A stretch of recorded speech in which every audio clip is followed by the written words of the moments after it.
कल वाणी चल रही थी 31 दिसंबर 1966 की। Yesterday, the Vani dated 31st December 1966 was being narrated.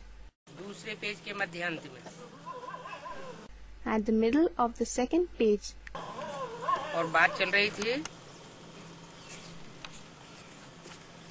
कि देवताएं कहाँ चले गए और किसने इनकी बादशाही को लूटा। The matter being narrated was, where did the deities go and who looted their kingship?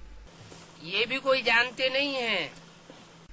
Nobody knows even this. देवताओं के साथ लड़ाई तो किसी की लगी नहीं। Nobody waged a war with the deities. अभी तुम समझते हो रावण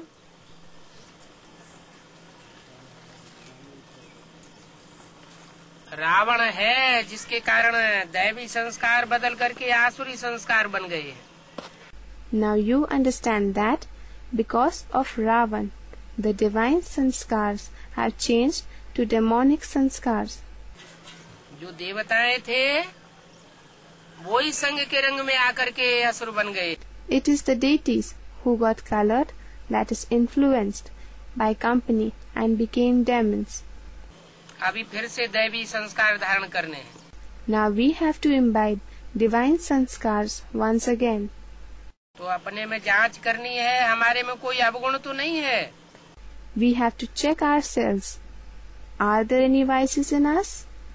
दैवी गुण धारण करना और कराना ये भी सर्विस है।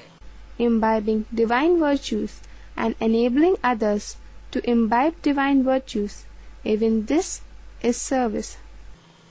दूसरों के अवगुण देखना और दूसरों के अवगुण धारण करना ये भी डिससर्विस है। Observing others' vices and imbibing others' vices, even this is disservice. कोई कहते हैं हम मिलिट्री में हैं। Some say we are working in the military. बाबा कहते हैं वो तो तुम्हारा धंधा है। Baba says that is your occupation.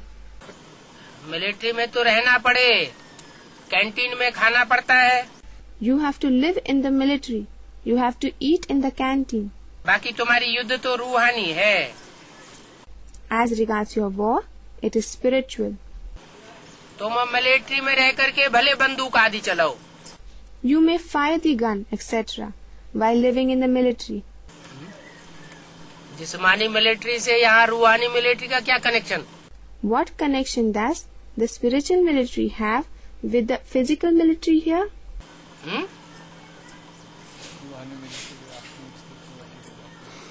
जो आत्मिक स्थिति में टिके हुए होंगे उनमें और जो देवहानी की मिलिट्री में होंगे उनके दोनों के बंदूक चलाने में क्या अंतर होगा? What will be the difference between the firing of a gun by those who are stabilized in soul conscious stage and those who are in the military of body consciousness? है? देवी गोली और ज्ञान की गोली मार। वो तो स्थूल गोली चलावेंगे। They, that is the latter, will fire the physical bullet. स्थूल गोली चला करके देश की रक्षा करेंगे और यहाँ They will fire the physical bullet and defend their nation. यहाँ है रूहानी मिलिट्री। रूहानी मिलिट्री का मार्शल कौन है? And here it is the spiritual military. Who is the marshal of the spiritual army? Shankar ji Maharaj. Shankar Ji Maharaj. तो जो भी सेना होती है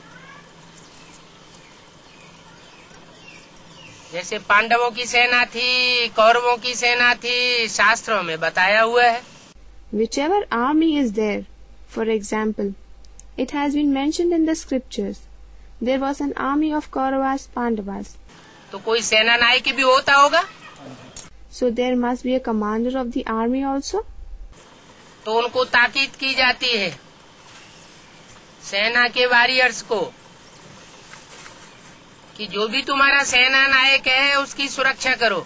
So the warriors of the army are directed that you should ensure the safety of your commander. ऐसा न हो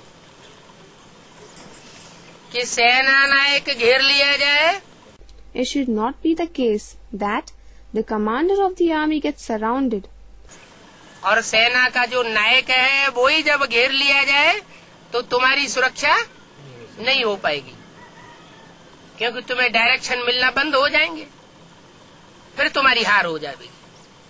When the commander of the army himself is surrounded, then you cannot remain secure, because you will stop getting directions. Then you will get defeated. तो हमारी भी रूहानी military है, Ours is also a spiritual military. उस महाभारत युद्ध में तो जिस्मानी लड़ाई दिखाई दी है, In that Mahabharata war, they have shown a physical battle. जिस्मानी लड़ाई की बात नहीं है, हमारी रूहानी लड़ाई है।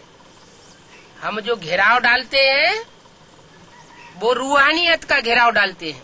It is not a matter of the physical battle. Ours is a spiritual battle. The siege which we lay is the siege of spirituality. और जो बात बोलते हैं वो भी ज्ञान की बातें बोलते हैं। तो हमारी बंदूक की गोली भी कौन सी है? ज्ञान की गोली है। Whatever we speak are matters of knowledge. Then, what is the bullet of our gun? It is the bullet of knowledge. कहते हैं ना, ये तो बात ऐसे बोलता है जैसे तीर चलाता है। It is said, is it not? He speaks as if he shoots an arrow. इसकी बात तो ऐसे मुख से निकलती है जैसे गोली निकली हो। Versions emerge from his mouth like the bullets. बाकी कोई हिंसा की बात नहीं है।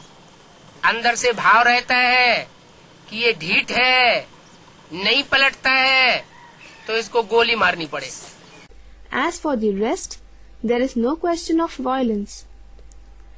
From inside, there is a feeling that he is stubborn, he does not change, so he will have to be shot at. बाकी